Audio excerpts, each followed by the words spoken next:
આજે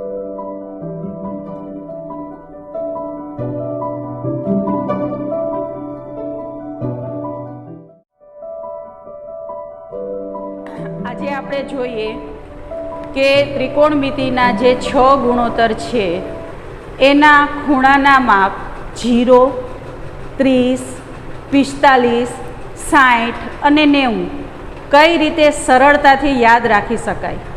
મોટા ભાગના વિદ્યાર્થીઓને દાખલા આવડી જતા હોય છે, પરંતુ આ કોષ્ટક મળે એટલા માટે ઘણી તકલીફ પડતી હોય છે. તો આજે હું ખૂબ સરસ મજાની ટ્રીક બતાવવાની છું કે જેથી તમને આ કોષ્ટક 5 મિનિટમાં તમે તમારા પેજમાં લખી શકો. તો ચાલો ચાલુ કરીએ. તમારે શું કરવાનું છે, આપણી પાસે કેટલા ખૂણાઓ છે મિત્રો? તો કે 0, પછી 30, 45, 60 અને 90. તો 5 ખૂણાઓ છે. તો આ કોષ્ટકમાં તમારે શરૂઆત ક્યાંથી કરવાની? પહેલું સ્ટેપ, તમારે અહીંયા લખી નાખવાનું 0. આ 2 ખાના છે એ મેં શા માટે રાખ્યા છે તમને હમણાં ખબર પડી જશે. આપણે અહીંયા લખશું 0. તમારે સૌ પ્રથમ લખવાનું 0, પછી લખી નાખવાનું 1, 2, 3 અને 4. બરાબર છે? 0, 1, 2, 3, 4 પહેલું સ્ટેપ યાદ રાખવાનું. બીજા સ્ટેપમાં તમારે શું કરવાનું? તો બીજા સ્ટેપમાં બધાના છેદમાં આપણે 4 મૂકી દેશું. શું મૂકી દેશું મિત્રો? 4. બરાબર છે? પહેલું સ્ટેપ 0, 1, 2, 3, 4. બીજું સ્ટેપ બધાના છેદમાં 4. અને ત્રીજું સ્ટેપ બધા ઉપર વર્ગમૂળની નિશાની કરી લેશું. તો બધા ઉપર મેં વર્ગમૂળની નિશાની કરી લીધી છે. બસ 3 સ્ટેપ યાદ રાખો. આખું કોષ્ટક તમે 5 મિનિટમાં લખી નાખશો મોઢે. તમને એમ થશે કે લે આ તો કેટલું સરળ હતું. તો હવે શું કરવાનું? આ જે ઉપર આપણે બનાવ્યા 3 સ્ટેપ એનું સાદું રૂપ તમારે આ એક લાઈન છોડી અને અહીંયા લખવાનું છે. ચાલો કરીએ. શું થશે? 0 ના છેદમાં 4. તમને ખ્યાલ છે 0 ના છેદમાં 4 એટલે 0 જ થાય, અને એનું વર્ગમૂળ કાઢો તો 0 જ મળવાનું છે.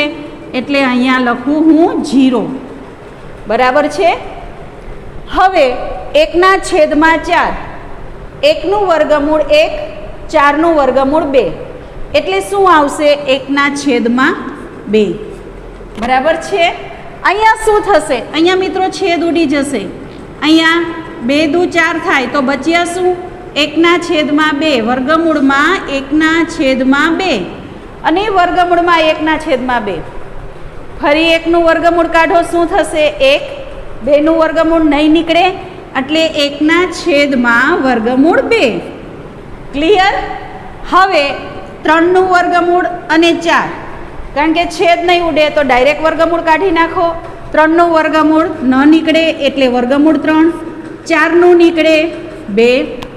તો માત્ર સાદુરૂપ તમે આપ્યું છે. અહીંયા 4 4 ઉડી જશે. 4 એકુ 4. બચ્યા શું? 1 નું વર્ગમૂળ.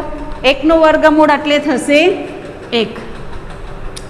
તો પહેલા જે 5 કોલમ હતા તમે ભરી લીધા. બરાબર છે? સાવ ઇઝી છે. તો એના પછી આ આપણે લખ્યું. અહીંયા ખૂણાઓ આપણે જે છે એ ક્રમમાં લખી નાખવાના. ક્રમમાં એટલે શું? પહેલો ખૂણો 0, ક્રમમાં ચડતો ક્રમ 30, 45 એનાથી ચડતો ક્રમ 60 અને છેલ્લે શું આવી જશે? 90. તો આ થયા ખૂણા. બરાબર છે? એટલે હું અહીંયા લખી નાખું. આ થયા ખૂણા. 0 ડિગ્રીનો, 30 ડિગ્રીનો, 45નો, 60નો અને 90નો. બરાબર છે?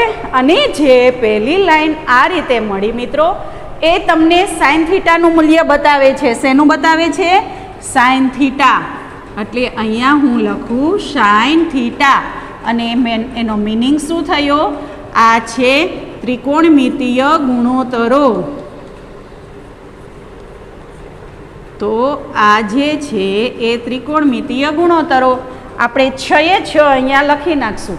તમારે કશું કરવાનું નથી, માત્ર તમારે સ્ટેપ યાદ રાખવાના જ કે આના પછી મારે શું કરવાનું. બરાબર છે? તો 3 સ્ટેપ આપણે ઇઝી રીતે યાદ રાખ્યા.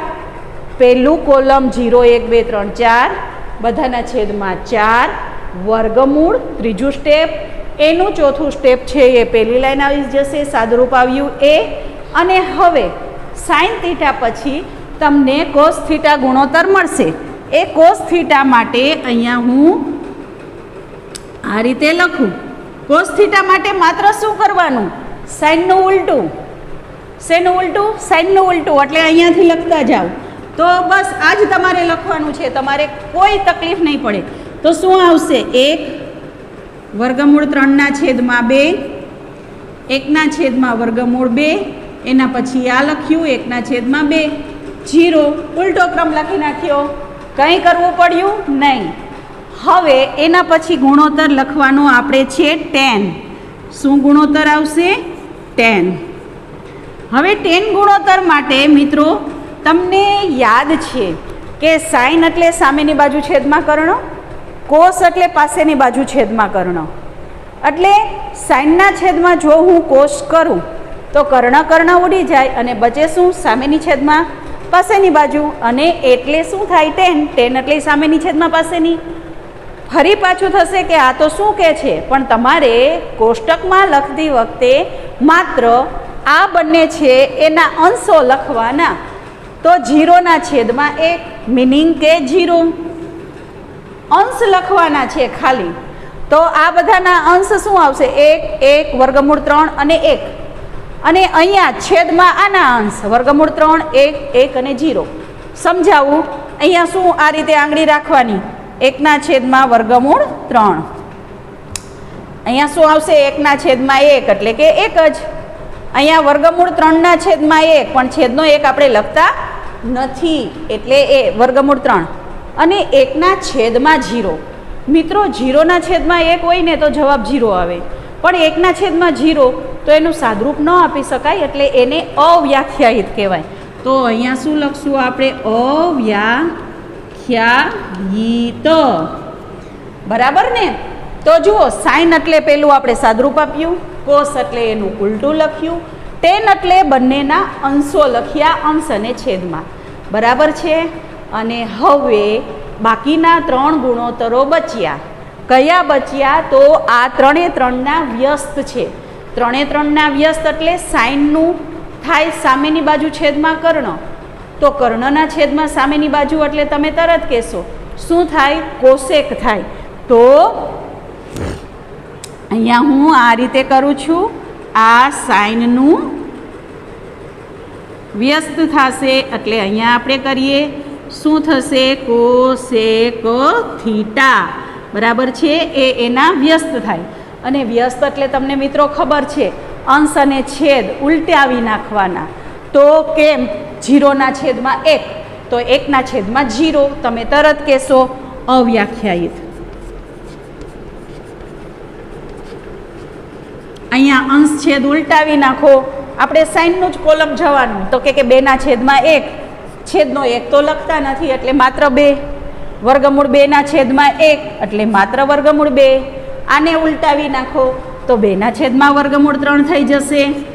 અને આને ઉલટાવી નાખો 1/1. કંઈ ન હોય તો 1 સમજવાનું, તમને ખ્યાલ છે. તો આવી ગયો 1. કેટલું સરળ થઈ ગયું. હવે તો તમારામાંના અમુક બોલશે. શું બોલશે?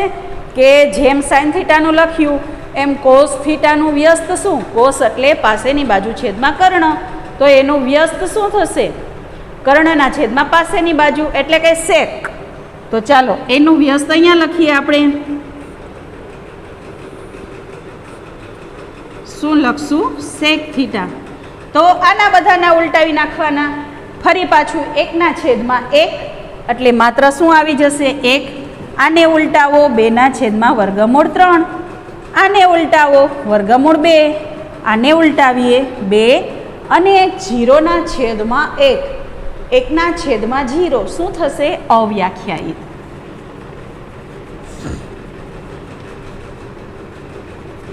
બરાબર છે?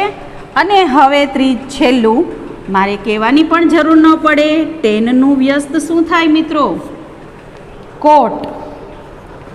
તો આ તો હું ન કહું તો પણ તમે લખી શકો કદાચ. શું થશે? 0/1, 1/0 એટલે અવ્યાખ્યાયિત. પછી વર્ગમૂળ 3/1, છેદનો 1 ન લખીએ, વર્ગમૂળ 3, 1/1, વર્ગમૂળ 3/1 એનો વ્યસ્ત કરો તો 1/3 અને અવ્યાખ્યાયિતના છેદમાં 1, તો 1/છેદમાં અવ્યાખ્યાયિત એટલે શું થઈ જશે? 0. બરાબર ને? તો આખું કોષ્ટક આ તો તરત લખાઈ ગયું જો તમે સ્ટેપ યાદ રાખી લો તો. માત્ર પ્રથમ સ્ટેપ યાદ રાખવાનું જ, ત્યારબાદ તો સાઇન જે લખાઈ જશે એનું ઉલટું કોસ, બંનેના અંશ એટલે ટેન અને એ ત્રણેયના વ્યસ્ત એટલે આ. તો તમારે યાદ શું રાખવાનું છે? સૌ પ્રથમ આ સ્ટેપ કર્યા 4. બરાબર, અહીંયા હું લખી નાખું 1. શું લખ્યું આપણે? 0, 1, 2, 3 અને 4. પ્રથમ સ્ટેપ આ લખ્યું. બરાબર, પ્રથમ સ્ટેપમાં 0, 1, 2, 3, 4. સ્ટેપ નંબર 2, આ સ્ટેપ નંબર 1. સ્ટેપ નંબર 2માં શું કર્યું? એ બધાના છેદમાં 4 લખ્યા. અને સ્ટેપ નંબર 3 શું કર્યું? વર્ગમૂળ લીધું.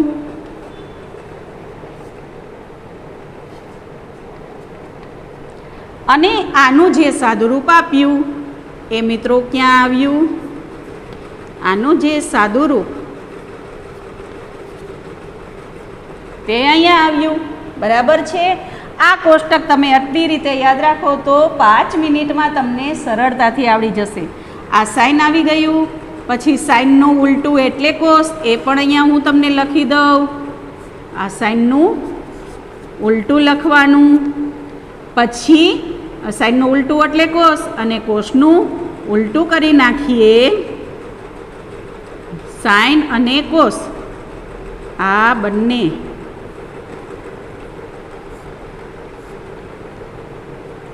નું શું કર્યું? માત્ર અંશ લખ્યા. બરાબર, અને આ 3 છે એ તો શું છે? વ્યસ્ત છે, તમને ખબર જ છે. તો આ સ્ટેપ છે યાદ રાખવા માટેના. આ રીતે તમે સરળતાથી આખું કોષ્ટક યાદ રાખી શકો. આશા રાખું આગળ જતાં પણ તમને આ ખૂબ ઉપયોગમાં આવશે મિત્રો. પરીક્ષામાં જતાં વેત પેપર મળે એટલે પહેલાં આપણે લખી લેવાનું, બાકી દાખલામાં તો કોષ્ટક જોઈ અને તમે તરત જ જવાબ આપી શકો. જેમ કે હું sin 45 કહું તો sin 45 1/√2. બરાબર છે? ખૂબ ઇઝી છે. આશા રાખું તમને સૌને ગમ્યું હશે. થેન્ક યુ, ધન્યવાદ. જય અંબે માં, જય શ્રી કૃષ્ણ.